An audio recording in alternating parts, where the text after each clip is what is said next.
Alam nyo ba na meron na naman tayong masuswerteng halaman na kapag namulaklak ay talaga namang magbibigay sa atin ng magandang kapalaran? Idagdag nyo po sa listahan itong bibigay ko sa inyong mga halaman, ano? Parang lumiliwanag yung bulaklak niya kapag tiningnan natin, ano? Ito po yung tinatawag natin, ina-associate siya sa prosperity at yung ability niya na mag-grow. Yung kanya pong bright na kulay ng bulaklak niya po ay nagre-represent po ng good energy. Hey everyone, this is Hermes Sinao, Pinitay na Park and Eco Garden, and welcome back sa ating YouTube channel. And for today's video, alam nyo ba na meron na naman tayong masuswerteng halaman na kapag namulaklak ay talaga namang magbibigay sa atin ng magandang kapalaran at may iba't ibang simbolismo na makakatulong sa ating buhay. Ngayong 2026, sa pagdating ng taon na yan, ay idagdag nyo na po sa listahan nyo ang mga halamang ito dahil baka wala pa kayo ng mga ito, no? At kung meron man, siguraduhin na sila ay mamulaklak at mag-bloom, no? Para nang sa gayon, yan, makapagbigay sa ating ng magandang kapalaran. Alamin natin kung ano-ano yung mga halaman na yan sa ating pagbulay. Kaya kung ready na kayo mga ka-MDP, tutok lang po.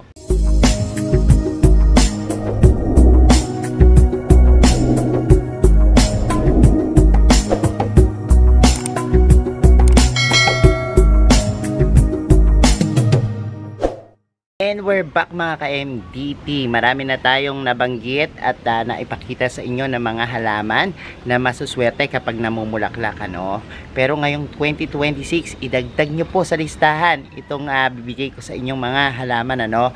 Meron tayong 5 sa ating list at iikot tayo sa ating garden. Papakita ko po sa inyo yung mga halamang masuswerte kapag namulaklak. Pakita ko yung sample ng bulaklak nila at ibibigay ko sa inyo yung simbolismo. At yan, tingnan natin yung kanilang itsura. Tara, samahan nyo. Sa una nating halaman, kita nyo naman para siyang mayroong sariling yan, ilaw, ano? Parang lumiliwanag yung bulaklak niya kapag tinignan natin, ano? Ito po yung tinatawag nating Amazon lily, no?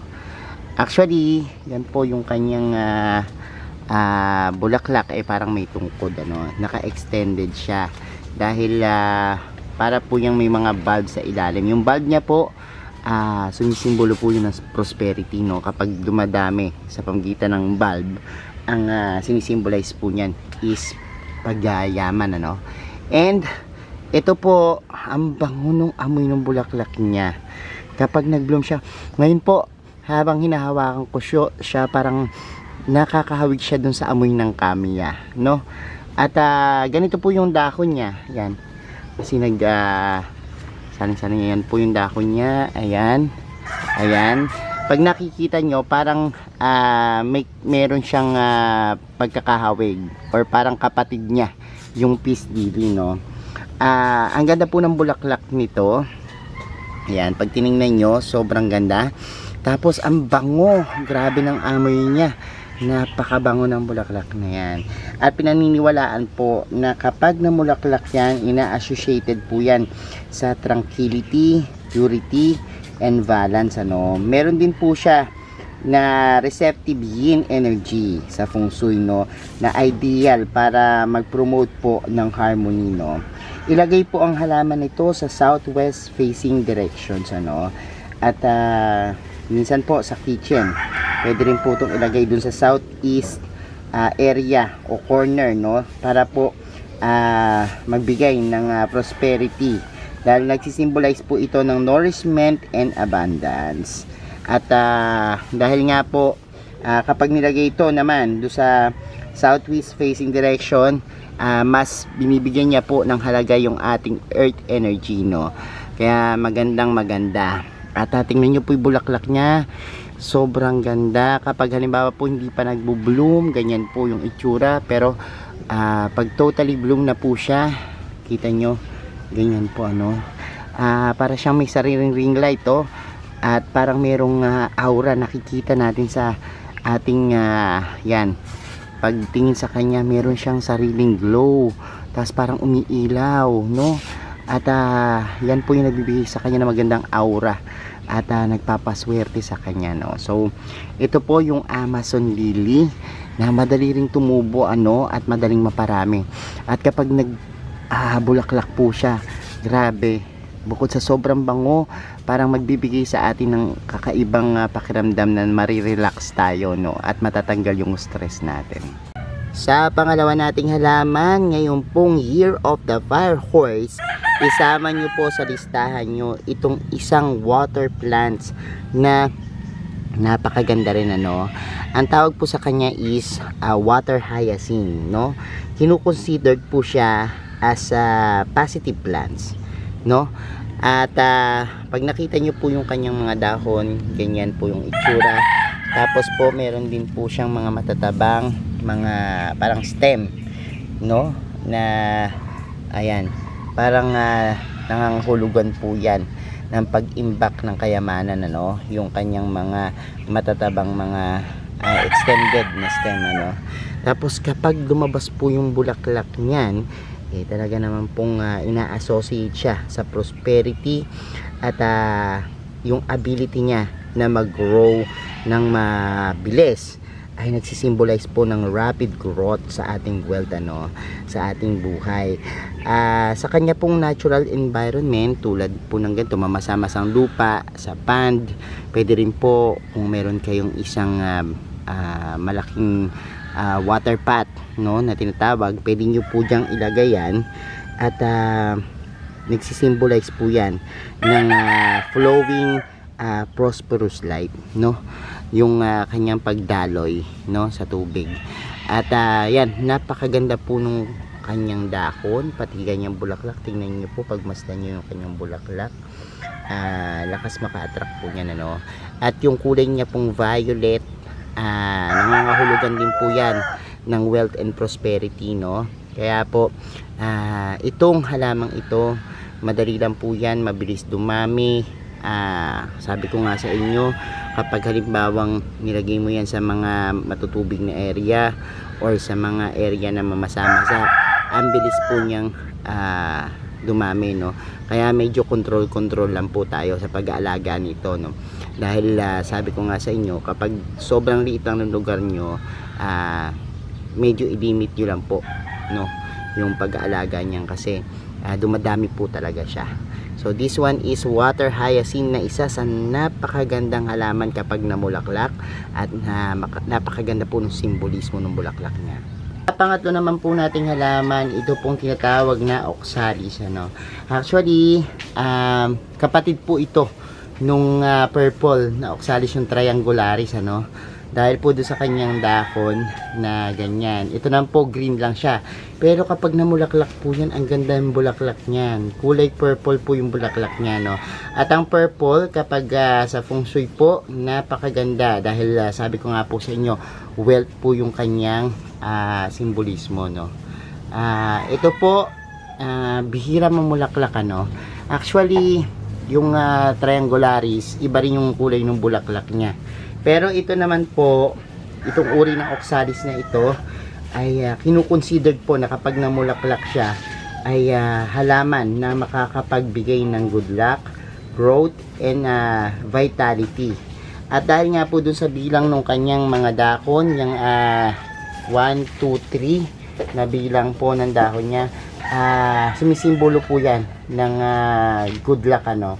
At yung halaman po na yan, nagre-represent po ng wood element. Sinasabi po na kapag halimbawa po namulaklak yan, ang kahulugan po niyan is growth, and yan po, nagpo-promote po siya ng harmony at strong relationship doon sa ating buhay, ano. At sabi nga, clover, kapag 4 yung dahon, swerte po to, no, ng mga clover, yung mga uri ng clover, ano. Pero yan po, kapag halimbawa naman po na namulaklak siya, yan po yung talagang magandang senyales na mayroong matutupad na magandang kahilingan sa inyong buhay.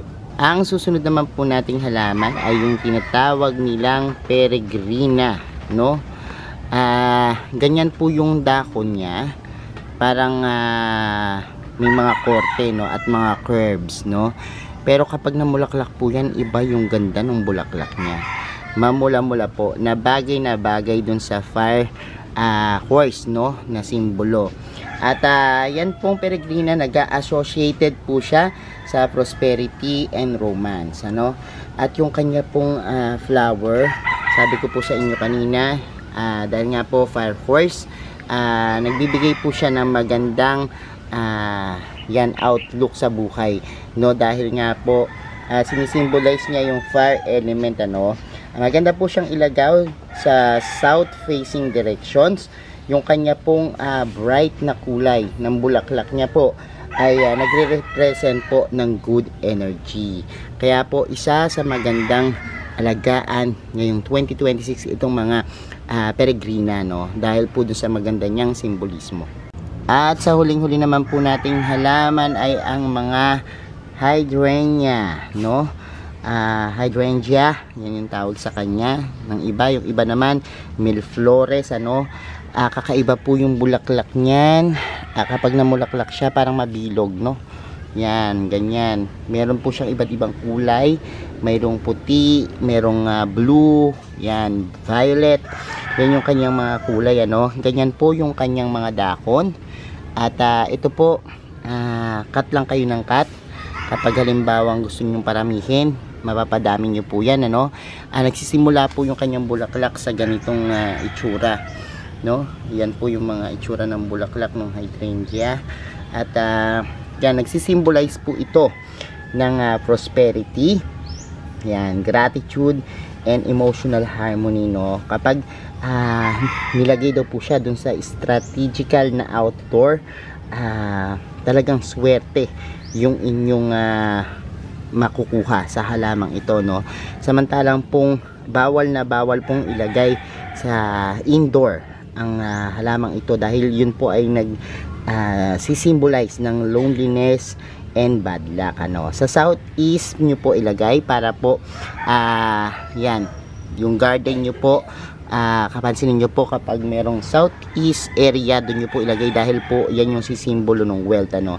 At pag nag full blooms na po siya mula po dyan sa kanyang pag-usbong at naging ganyan po yung halaman nyo, yan po yung nangangahulugan ng financial stability at overall abundance, ano. Pinaniniwalaan din po na kaya niyang mag-foster ng unity and emotional connections, no, sa mga meron po ng halamang ito. Maganda rin po siya na gawing beddings, no, sa garden, lalo na po ito ay dumadami kapag halimbawa ang sinaksak, ano. At kapag po nag-bloom na yan sa inyo, napabulaklak nyo na yan, may maganda pong mangyayari. So yan po yung ating isa sa mga halamang maswerte sa 2026 at dapat nasa listahan nyo po, ano, na dapat meron kayo.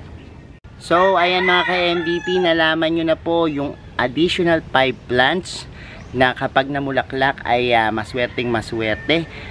Meron na po ba kayo niyan? At kung wala pa po, maghanap na kayo, no, dahil sa 2026 isama nyo po yan sa mga aalagaan nyo, no.